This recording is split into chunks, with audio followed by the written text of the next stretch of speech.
Hey everyone, welcome back to day 2 of Healthy Relationships Week. Yesterday we talked about red flags, those subtle warning signs that can quietly drain your peace and self-worth. Today let's flip the script, because the one thing that can protect you from almost every red flag is this: boundaries. Pause. I know boundaries sometimes sound like walls, but in reality, they're bridges. They don't keep people out. They keep respect in. Let's start with this truth. People who set boundaries aren't cold, they're clear. They've done the inner work to know their limits, their values, and what peace feels like. And instead of waiting for someone else to cross the line, they draw it themselves. That's emotional maturity. Because when you know where you end and someone else begins, you stop confusing people-pleasing with love. Now, here's why boundaries are actually a green flag. Not just for relationships but for you. Boundaries show self-awareness.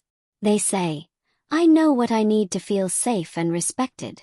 They show accountability. Because you're not blaming others for overstepping. You're taking responsibility for communicating your limits. And most of all, they show emotional intelligence. You're saying, I can love you and still say no. That's real strength. But here's the twist. The way someone reacts to your boundaries reveals everything about them. When you say, I'm not ready to talk about that, or I need a bit of space, pay attention to their response. Do they respect it, or try to argue with it? People who truly care about you will adjust, not manipulate. They'll make room for your comfort, not guilt you for it. That's what healthy connection looks like. Let's make this practical. Here are a few simple but powerful boundaries that often get overlooked. 1. Time boundaries. You're allowed to say no to calls, texts, or plans when you're tired or need rest. Your availability is not a test of your love. 2. Emotional boundaries. You don't owe anyone access to your private thoughts or trauma just because they ask. Vulnerability is earned, not demanded. 3. Communication boundaries. You can pause a heated argument. You can say, I want to finish this conversation when we're both calm. That's not avoidance, that's wisdom.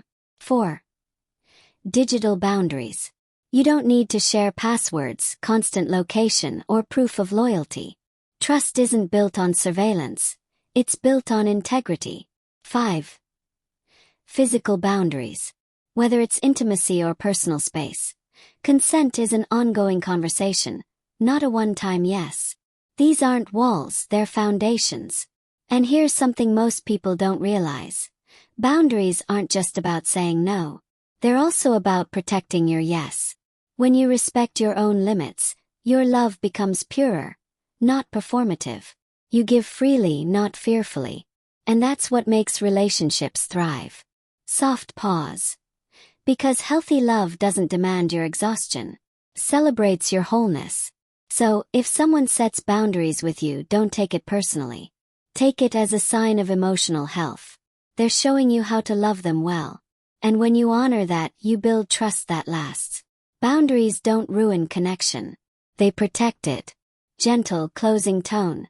So today's reminder is simple. Boundaries aren't rejection, they're direction. They show where respect lives, where peace grows, and where love becomes safe again. Thanks for being here for day 2 of Healthy Relationships Week.